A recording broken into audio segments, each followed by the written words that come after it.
Eis aqui a razão, o grito que gostaria de coar do pulmão de um pobre indígena, morto e esquecido, com seu sangue sendo escoado no solo, sendo que milionários mortos nas profundezas em submarino causam mais comoção que humanos que vemos na superfície de nossos olhos, que só gostariam de viver em paz em sua terra.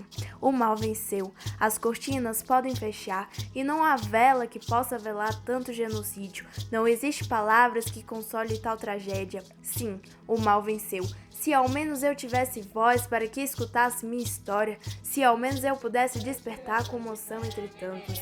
Mas o açúcar, feito para adoçar línguas daqueles com os olhos azuis, tem válido mais que a batida de nossos corações e o sorriso de nossos lábios. Digo nós, porque essa é a nossa história e nossas veias escorre sangue indígena. Nós somos os aborígenes modernos. Negar isso é considerar o povo indígena um outro. Nos identificarmos mais como bandeirante, como colonizador e ignorar problemas que a colonização trouxe em questões estruturais e sociais, é tornar o indígena aquele que não desperta empatia, e isso que os governantes fazem ao não mostrar a nossa história. Por exemplo, Ronaldo Caiado é o atual governador de Goiás e é descendente de donos de escravos. Curioso, sim, o mal venceu, e não há vela que possa velar tanto genocídio. Não existe palavras que console tal tragédia, o sangue indígena sendo escoado no solo, sendo que milionários mortos nas profundezas de um submarino causam mais comoção que humanos que vemos na superfície de nossos olhos, que só gostariam de viver em paz em sua terra. Até Santa Maria foi uma terra de 6 Marias, isto é, uma grande extensão de terra dada a uma pessoa. Mas como isso se iniciou? Bem, devemos ter em mente alguns eventos históricos. Darcy Ribeiro já afirmou que a fazenda é a unidade formadora da sociedade brasileira. Isto é, as grandes extensões de terra não são algo que interferiam somente na vida dos povos indígenas. Após o desenvolvimento do pré-capitalismo europeu, os portugueses se lançaram ao mar, assim como outros europeus. A colonização, de fato, se iniciou com a instalação das capitanias hereditárias, e diante da presença desses europeus surgiram vários conflitos, como a Confederação dos Tamboios, a Guerra dos Amorés, a Guerra de Potiguaras e a Guerra Guaranítica. Sobre os caiapós.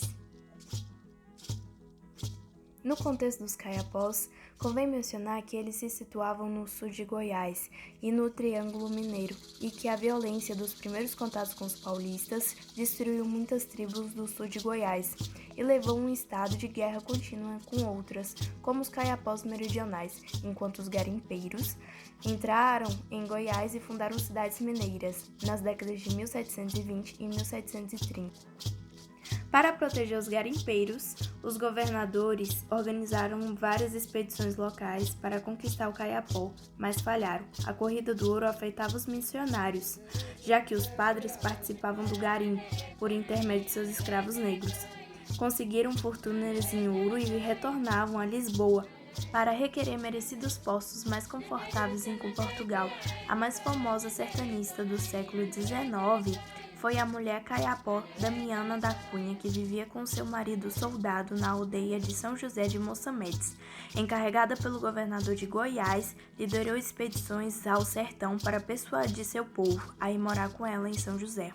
Ela chegou até o Alto Araguaia e conseguiu atrair pequenos grupos que ficaram por um tempo em São José antes de voltarem para o mato e retomarem a guerra contra os colonos. Na estrada para Cuiabá, durante mais de 50 anos, a política oficial de aldear todos os caiapó havia falhado.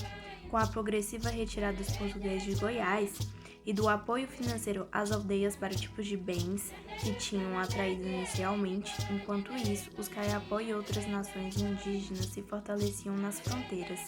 Força medida em número e severidade dos ataques a colonos e fazendeiros, e por um tempo parecia que os indígenas e não goianos iriam reivindicar as terras goianas ao norte. No início do século XIX, a política mudou em Goiás. A legislação protecionista desapareceu e os paternalistas governadores portugueses perderam sua influência sobre a política indigenista, que foi sendo assumida pelos goianos. Precisamos lembrar que a luta indígena é também uma luta popular. As Seis Marias causaram fervilhação do Brasil, isto é, a enorme acumulação agrária. O mercantilismo europeu dizimou milhares de povos aborigênes, americanos e africanos. Se contabilizarmos, mataram mais do que o próprio nazismo. É indiscutível que quando falamos que os mesmos algazes que prejudicam os indígenas são os mesmos que nos prejudicam, com sua violência surda ao longo dos séculos, a informação enquanto perversidade, cujas vítimas sequer sabem o opressor que opera por detrás das cortinas. Estes latifundiários, donos das grandes extensões de terra, prejudicaram e prejudicam o desenvolvimento do Brasil. São os maiores inimigos do desenvolvimento. É a agricultura familiar que coloca comida na mesa.